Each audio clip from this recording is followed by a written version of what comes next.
bruh, bruh, bruh. All right, first up in this video, we have a winner. Yeah, Dropsol comes to us in 2023 from LGV, a developer I have reviewed stuff from before. And this game is exactly what it looks like. You know, you're dropping with a parasol, which, by the way, quick, if you ever wondered, like, what kind of business does, you know, he share in his English classes? How about this? The fact that both of the names for the implement that this man is holding come from its usage in providing shade, not in protecting from rain. Yeah, that's right. Because parasol, yeah, sol, the sun, yeah, para is, you know, outside of, keeping you outside of the sun, and umbrella, the shadow, yeah, these are simple Latin roots, and they're hidden in the words, both of the words, for this thing that this man is using to slow his fall. Which that's what the game is. Your umbrella has a limited life, so you can't leave it open all the time. If you could, it would make the game a lot easier. There is a secret that one of you shared with me. If you hit escape, you can keep going on your old high score, which there are global leaderboards for this, and updates, which means the developer actually cares about this game, which means that it is, you know, I love it when something is a passion project, a pet project.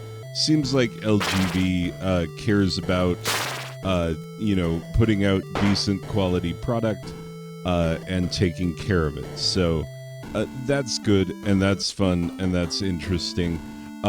Yeah, the game is fun. It's just an old school high score chase arcade game, and there ain't nothing wrong with that. So we're starting out with the thumbs up, which is good because that thumbs down face is creepy. Thumbs up. Good start. Next game. All right, so Hero Tower, another game from 2023. This one, when I saw it, I was like, oh, looks like Castlevania, and indeed it does, but yeah, you're a knight, swing a sword, your moves are you can roll, you can attack, and yeah, the thing about it is it's a boss rush game that's also pretty grindy, because here's how it works, and this is part of the reason why I'm torn about it. It is moderately fun. It is well designed, you know. The pixel art looks great. The controls are fairly snappy. I was able to get it to work with a controller, even though it is set up for... or no, actually, I did not. I got it set up with mouse, even though it's set up mostly for keyboard, because I just found it easier to work with mouse. That's what I mean. Anyway, controller not... I won't say not usable, but you do have to set it up a certain way, and it's kind of a pain in the butt. And also, like, to start with, the game is in Chinese. It does have English, but you have to hold Google Translate up to your screen and figure out how to get it into English. And, you know, like many things in this game, it's just kind of a pain. This is kind of a pain. Because, you know, your how you say, your stamina drops quickly, precipitously, and because every time you roll or attack, you're using your stamina, and that makes it harder to beat the bosses in the time frame that'll give you the best bonuses, that'll give you the money that you need to really power up. So in the beginning, you need to just beat the same boss again and again and again, which I beat that Red Lotus boss, like, I don't know, 3-4 times, and still didn't have enough for the first upgrade. So yeah, that was kind of frustrating. And yeah, the buttons are not intuitive, and so you will have to remap everything at some point. Yeah.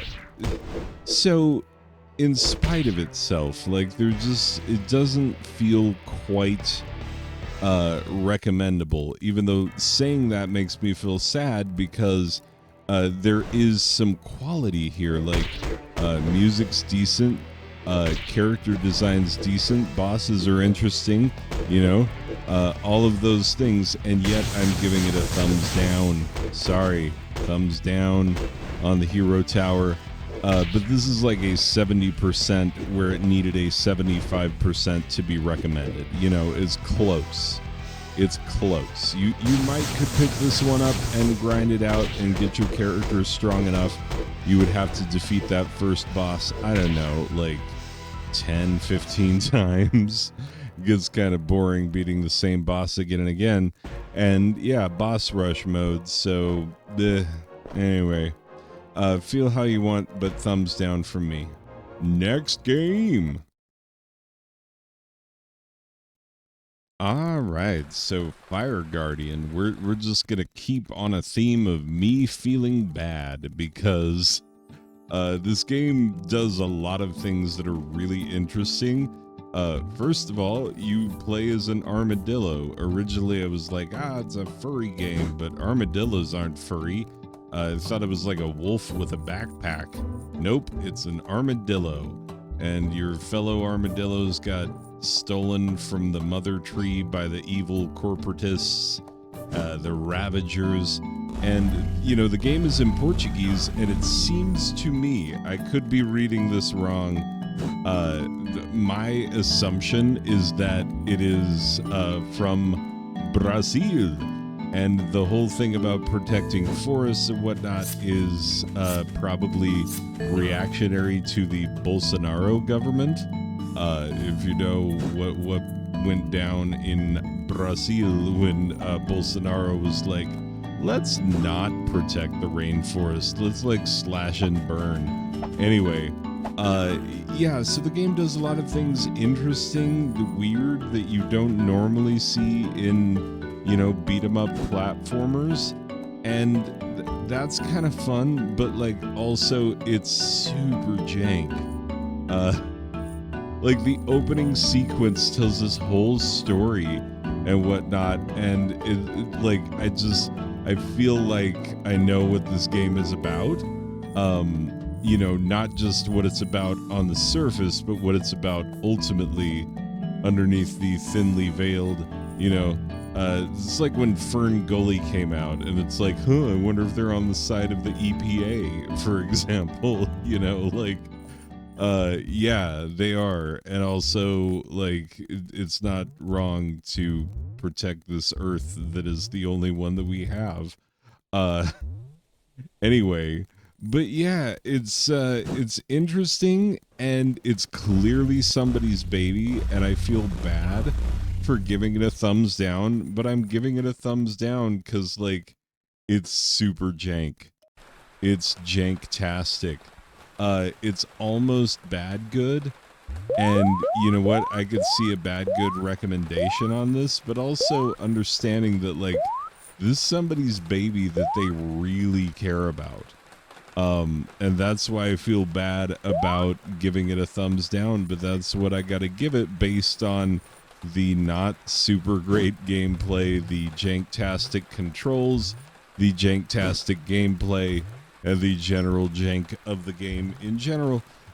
But you know what? Like, A for effort. Like, you tried hard, swing and a miss, but you tried, and congrats on that. So there you go.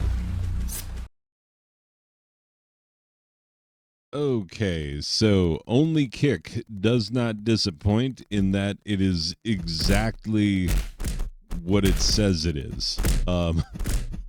You are a karate dude and you're kicking a pirate. And sometimes the pirate wins and sometimes you win, and the physics are janky and it's hard to figure out how exactly to control it.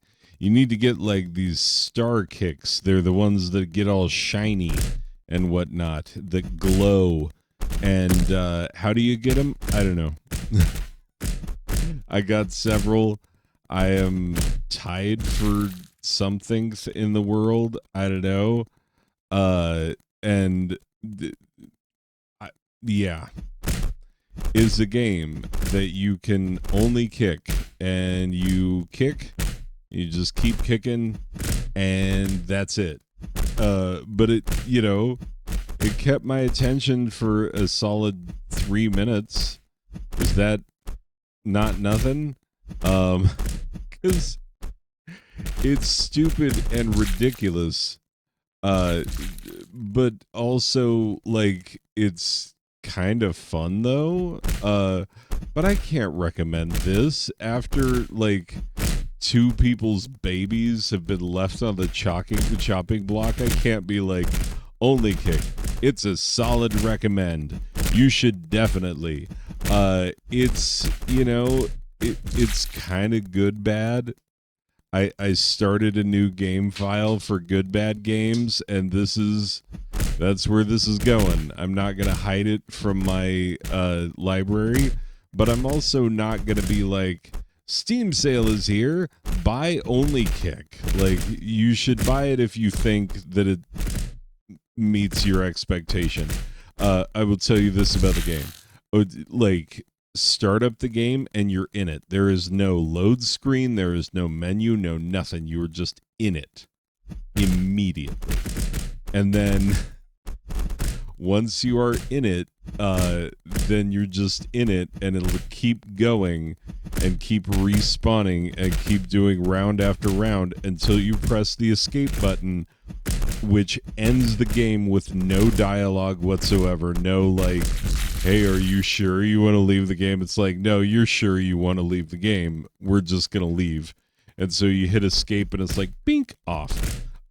So that's, I don't know. I'm putting it in my good bad file, but that is the only way that I would recommend this. Otherwise, it is a thumbs down. And I'm sorry, but, I really can't recommend this over people's legit babies that, like, came up short. Can't be like, well, this, janktastic masterpiece. Anyway, buy it if you think it looks fun, because it kind of is, but also don't. Anyway, next game. Okay, Street Cleaner Simulator. Not sure what I expected on this one, but I was not disappointed because my expectations were low, I guess. I didn't know what indeed the game was going to be, but turns out you just walk around, you find things, many of which don't look like garbage. Cash registers, a dead body at a bus stop, garbage that you find lying around. It's, I will tell you this, I got all the achievements 100% by doing 2 things. I started the game and I completed any level, and that is 100%. 98.4% of players get the starting the game achievement, and 44.6% get the completing any level. That shows you that most people who play this game take one look at its oversaturated brightness. It's too bright.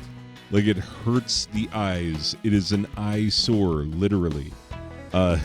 Too bright. Turn it down.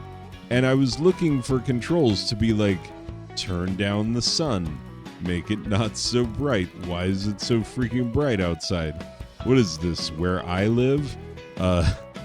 Anyway, so the game is terrible, and basically you're supposed to go around, pick up garbage, put it in the back of the one vehicle that is not a total cartoon.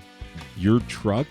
I'm guessing it's your truck, because that's where you're putting things in the back of, is like the only reasonable looking vehicle in the game. So, and then when you put things in the back of the truck, they just hover in midair, but they're not like, they don't become hit detectionless once they go into the back of the truck. Therefore, you know, the body bag is going to slide off of the yard sale sign that is floating in midair for no reason. It's one of those type of games where you're like, oh, this ain't even a thing. Somebody just messing around with stock assets and physics broke the physics and was like, isn't this funny? It's not. And yeah, this is the only solid, like, thumbs down for sure. This is not good bad. This is just straight up bad. And I don't have to feel bad about not liking it, because I don't, and it's not good. So, thumbs down.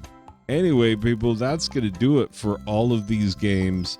Thanks for being here for Budgetstravaganza 2024. I liked keeping it more simple. Next year, I'm going to look for more good games. You know, games that are flying way under the radar, but, you know, that only have, like, you know, those 10, 15 reviews that just need a little more bump, a little more love.